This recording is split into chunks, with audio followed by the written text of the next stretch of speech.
Dear Commissioner, ComAgri Chairman, President of the Council, Minister, colleagues, thank you for accepting our invitation to be present here today on this important occasion, particularly concerning you are taking out time of your busy schedule at the Council.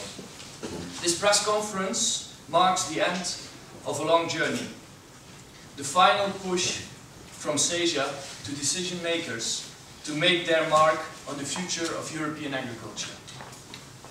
The Future Food Farmers campaign began 6 months ago, launched on World Food Day 2012, with the aim of raising awareness of the impending AIDS crisis in European agriculture.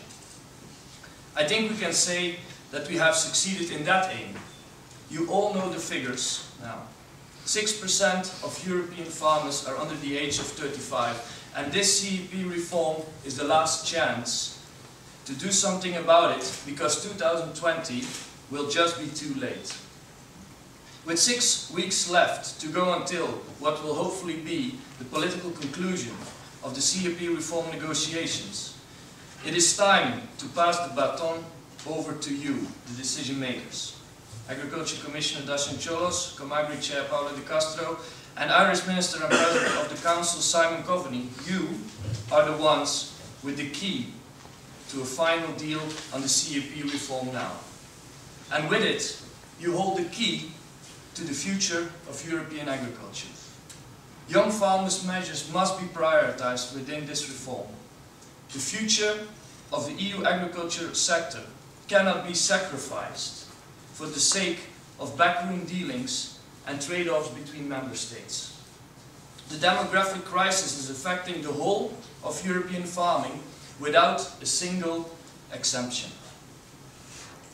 We are calling on the three of you, and therefore the institutions that you represent, to heed our message and to act on our demands. This message, also, although stated by SAGEA, isn't just by young farmers for young farmers. This concern is one shared by countless stakeholders in the food chain, because it's not just young farmers' livelihoods at risk if nothing is done, but the entire 1/6 of all European jobs provided by the EU agri-food sector. We have support from a wide range of stakeholders.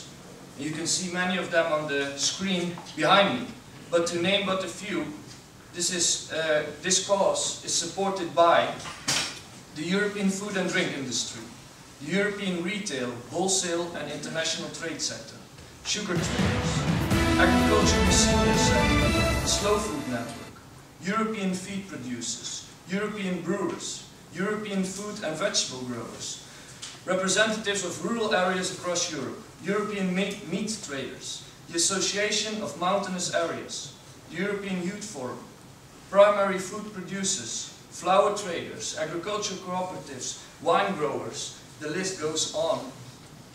And this list is accompanied by the support of 6 commissioners across sectors.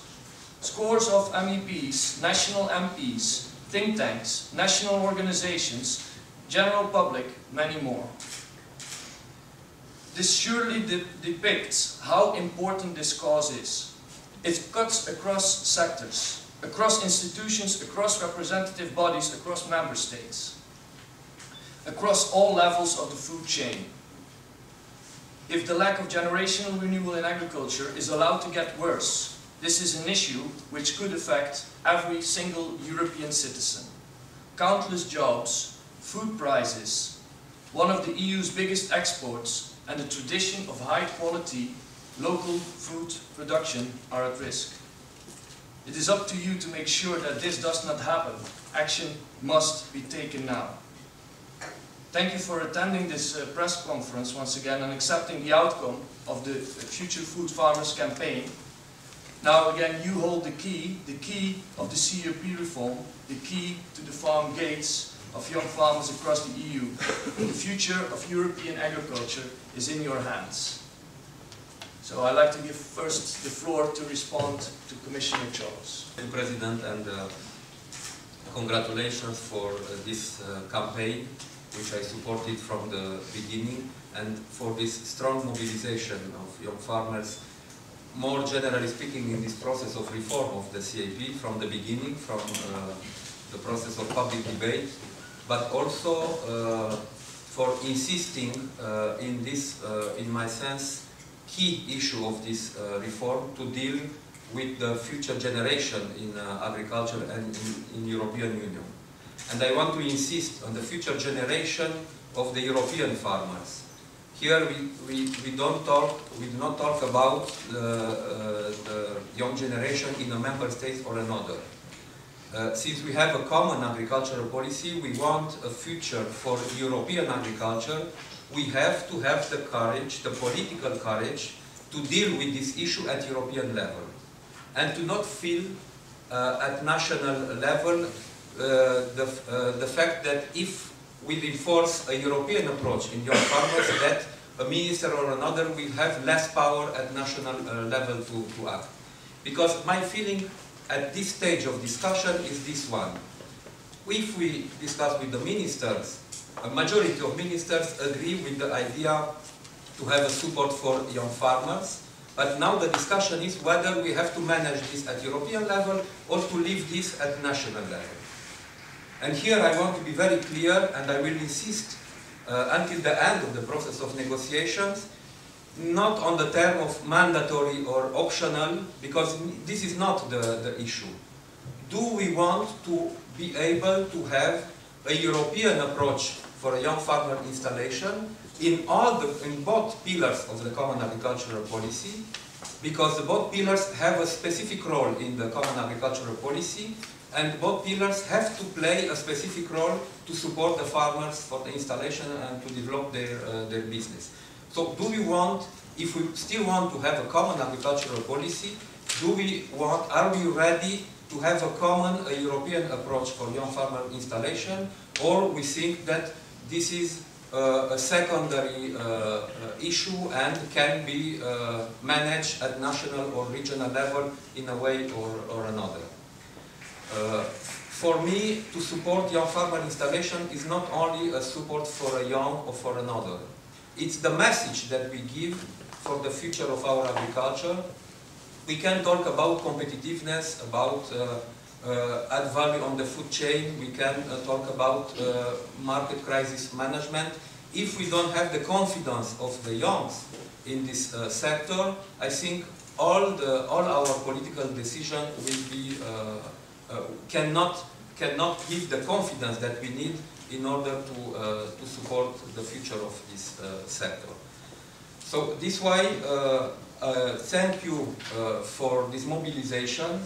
I also have to thank to all the MEPs, Paolo and the rapporteurs also, for the fact that the Parliament understood from the beginning how essential and how important is this issue, and the Parliament strongly supported, and I hope that the Parliament will support until the end this idea to have a common approach, a European approach regarding young farmers installation in the both pillars, for the direct support, but also for the specific schemes that we have in the second pillar.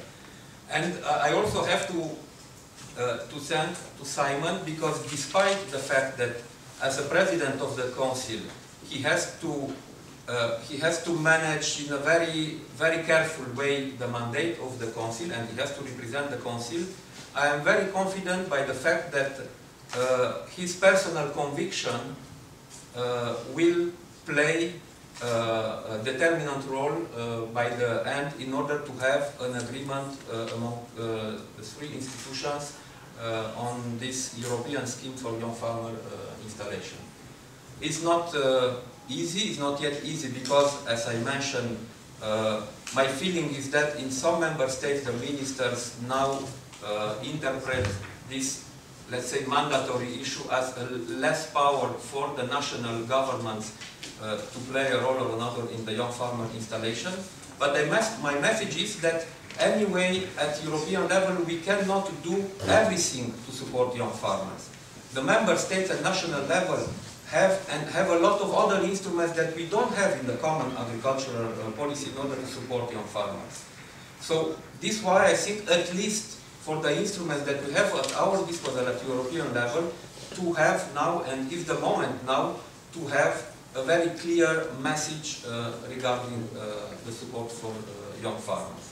So I only can ensure you that I will play my role until the end and support the proposal of the Commission, and this idea that now is not a question about mandatory or optional, it's a question about to have or not a European approach for a European issue, which is the renew of the generational renew in our agricultural sector.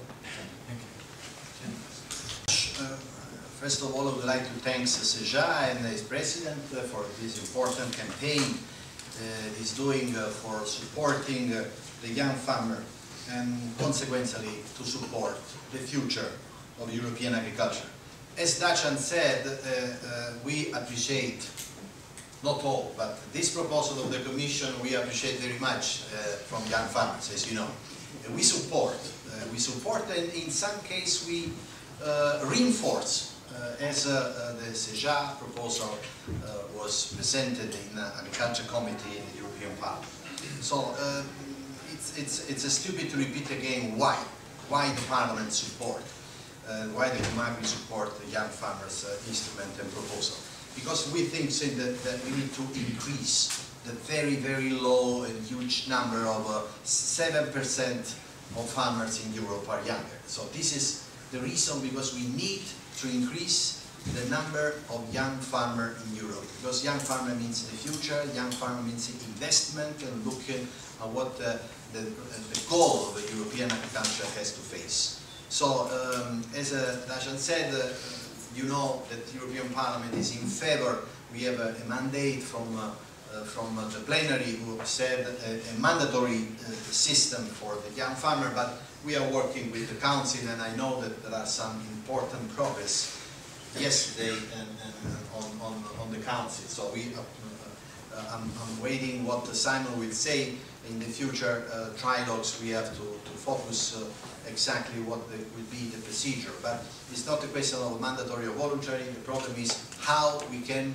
increase in the CAP, in the first pillar, in the direct payment, to give a clear picture that the new CAP will be a CAP closer to the farmers, to the young farmers' needs. That's what the Parliament wants, so that's what the Parliament will do on the trial, and what I really hope to achieve at the end of the negotiation. So good luck and continue with this campaign, because we still need a lot of steps until the end of the political agreement we get. Thank you, President, and I welcome everybody here. It's great to see a lot of young farmers from my own country here, and the new President of Martin Firma here also. So it's no surprise that my country has an interest in this issue. We, like many other countries in the European Union, have more farmers over the age of 80 than we have under the age of 35. That is not a sustainable basis to build and grow an industry that needs energy, that needs innovation, that needs a new level of education in terms of the new challenges that we're facing around sustainability, around biodiversity, around climate change, around sustainable intensification of food production, as we need to produce more food for growing populations, not just in Europe, but further afield.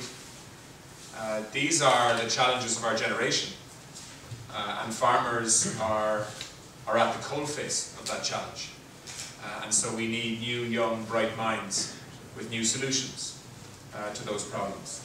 So the reason why we are asking and demanding a priority for young farmers in the Common Agricultural Policy reform process is not because we want to be nice to young people, although that is also important given the fact that across Europe we have millions of young people unemployed at the moment.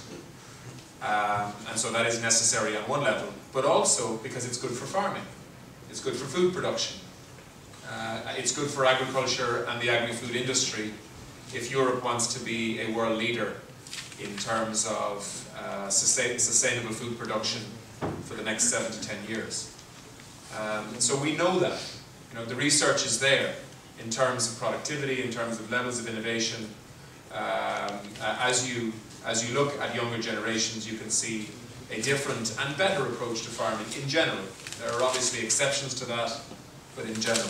So, can I just reinforce a number of things, because many of you will probably see me as the bad guy here, because I'm representing a council position which at the moment is not supporting a mandatory young farmers scheme in both Pillar 1 and Pillar 2.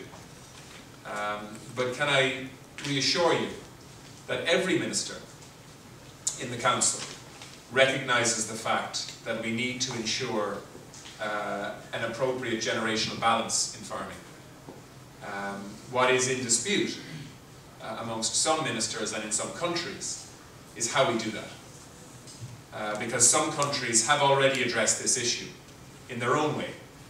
And they would say, we no longer have a generational problem in farming, we already have a sufficiently high percentage of young farmers, so why are you asking us to set money aside to promote something that is already done? So that is why the Council has the position that it currently has. But of course, this is a co-decision process, this is a trialogue process, and so the Council has to take note of the Parliament's view and the Commission's view, and we will, in an effort to try to find a compromise, hopefully next month, on all of these issues. And that is why yesterday, in the Council, we asked not for a new negotiating mandate on this, because it's too early to push for that.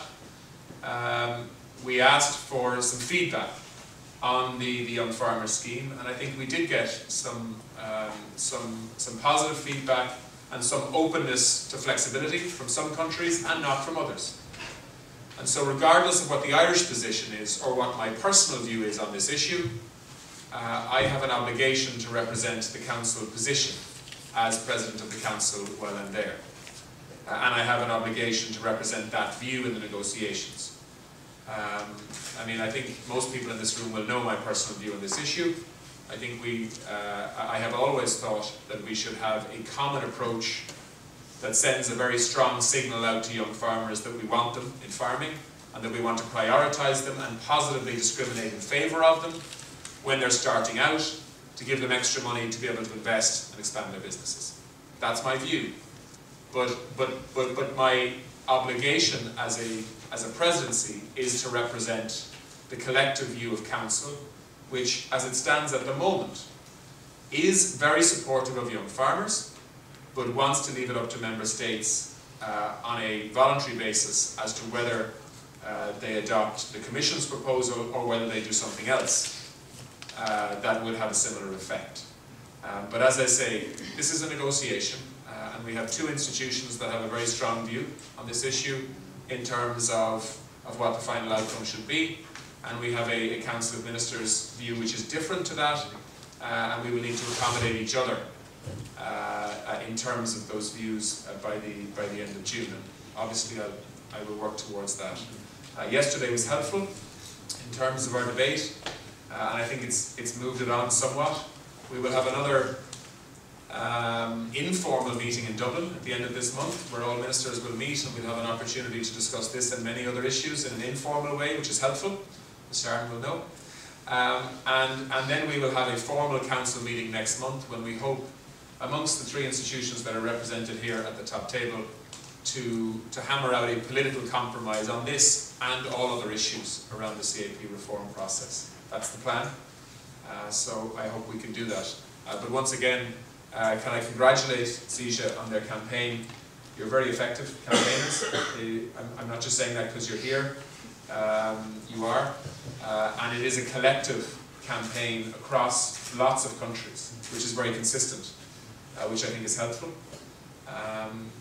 So well done on that campaign, and we will do our best within the limits that I can operate in to try and respond to those demands.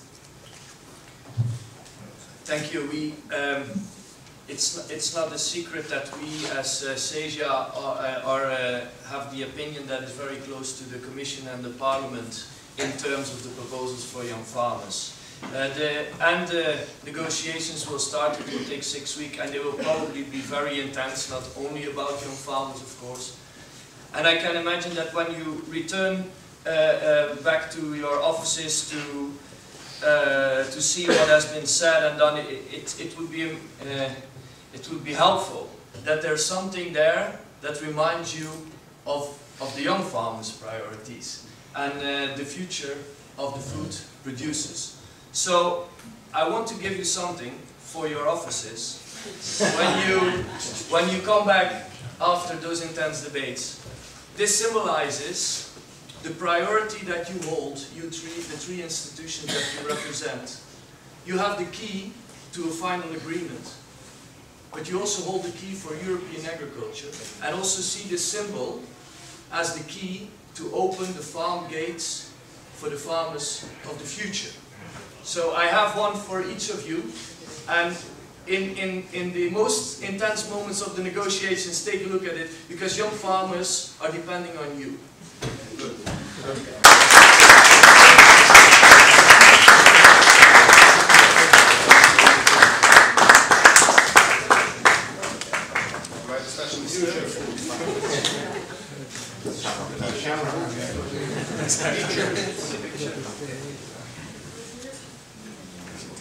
Paint that green for St. Patrick's Day.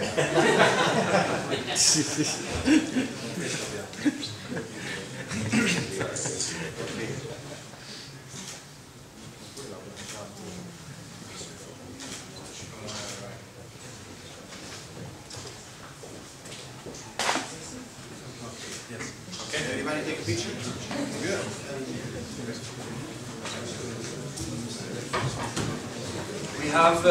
We are also with the presence of the Dutch Minister for Agriculture. Dear Joris, we know each other, he's from my country. Thank you very much. I would like, as one of the ministers who is attending the Council of Simon Coveney, say that we fully support CIJA in the action they are taking at this moment. And if you look at this figure, only 6% of farmers are under the age of 35. That is quite shocking, actually. And I thought that Minister Coveney really explained why this is not only a problem for our farmers, but also for the whole food chain and therefore for the European society as a whole. And because of that, I think it is important that there will be a mandatory regulation for young farmers in the first pillar. And yes, it is a question not only of the measurements you take as a country individually. We have good experience with that, and there are some of our young farmers also here represented who can probably support this. But that doesn't mean that we shouldn't take action on a community level, and that means that despite of the fact that we have as a country some successful measurements to support young farmers, we are also in favor of a mandatory regulation of all these measurements for young farmers within the GAP reform. And so we support you as the Netherlands, and we really hope that we together with you push forward some of our colleagues, my colleagues also, within the negotiations in the coming weeks. And I found it personally very helpful that the presidency yesterday asked this question about the position of young farmers, because we know that it is difficult to get this issue further on, to push it. But just by raising a question, you sometimes also give a little bit of an answer. And that is what I think is necessary. And therefore I would like to advise you, talk to all my colleagues who are not here at the moment, because they are the ones who has to be convinced. And I wish you good luck, and if I can help you, I will do so. Thank you very much.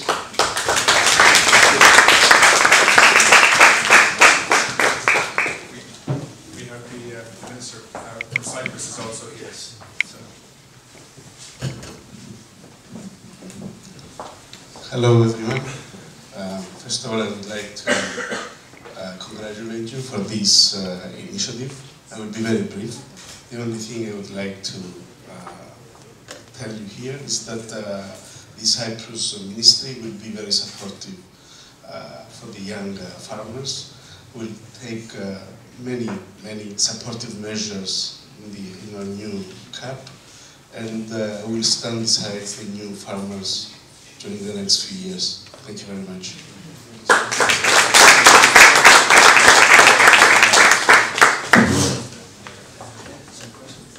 Some questions from the floor? Both the Commissioner and maybe all have to leave quickly, so if you can say to who the question is, please. To all of them. Quickly. I'm Paul Hutchison from the publication AgriEU. Given the reluctance of ministers to all agree on a compulsory top-ups support scheme, an idea mentally top-ups, or you have to do a mandatory support scheme under Pillar 2, is that something that can be explored? Is that something you can consider? Question to all of you. Well, I think that I think it's too early to commit to a compromise solution. I suspect many people in this room wouldn't be happy with that solution. I think they want more, and so we need as a council to have both formal and informal discussions on this issue. I mean, one of the things that ministers are very clear on with me is that nothing is agreed until everything is agreed. So what we are not going to do is agree significant issues piece by piece, one after the other. That's not the way politics works, I'm afraid. That's the way business works, but it's not the way politics works. We instead will have to agree a complete package of all of the measures, and so some things will be a trade-off against others. No country will get everything it wants in CAP, but hopefully every country will get enough of what they need for their farmers and for their environmentalists and for their agricultural systems to be able to support an overall package. And it's in the context of that overall package that we want to try and find an acceptable solution that prioritises young farmers. So I think for me to suggest a compromise at this stage is probably too early, to be honest, but other people may have a view on that. I still support our initial proposal to have two complementary approaches in the first and the second pillar, because from the beginning we proposed a CAP based on two pillars, two complementary pillars. Maybe I can agree with this idea to have a choice first of second pillar for young farmers if this member state will choose also for the other farmers first pillar or second pillar. But I cannot make a difference why to have complementary supports for the other farmers in the first and second pillar, and for young farmers only specific support in the second pillar, if the problem that we have is a more complex one. It's not only an issue who can be solved with the instruments in the second pillar. So this is why we reflected a lot in the Commission before to put this proposal on the table. We had analysis together with this proposal, so this is why I think that it's a good solution, and I hope that we will be able to adopt it. The only things I can say is that the Parliament will help all the ministers that are in favor of this direction. You can use more the Parliament at this stage. We can play a role, and I think so. Finally, we will get a good solution for young farmers.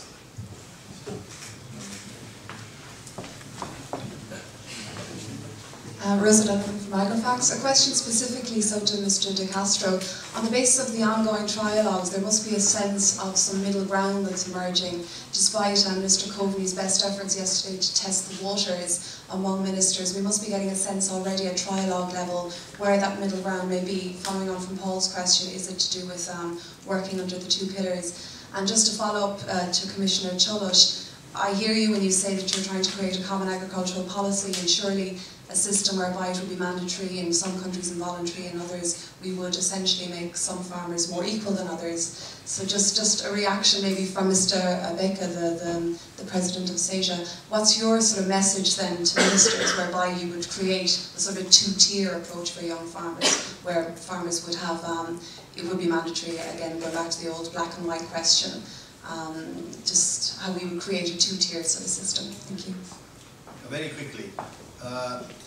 There are many points where we have close to an agreement, but of course, as Simon said, no agreement will be until everything will be under a common solution. So it's a crucial time.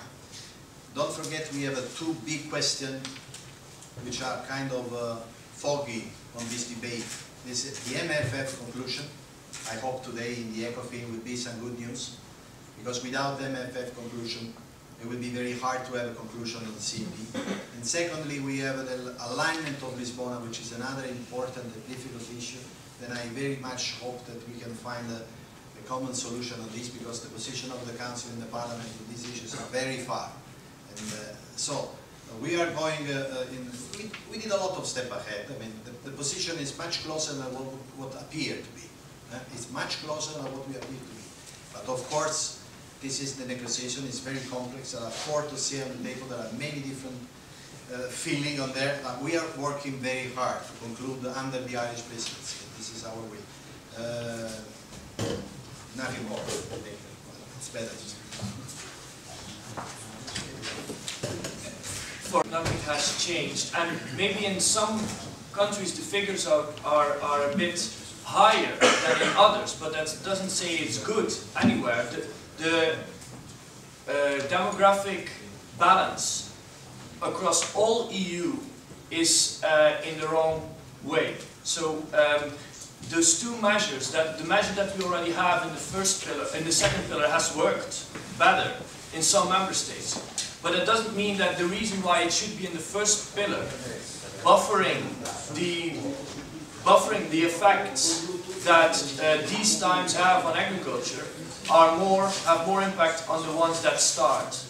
So we are still fully behind the Commission and the Parliament with their proposal, and we hope that the Council will also move that way.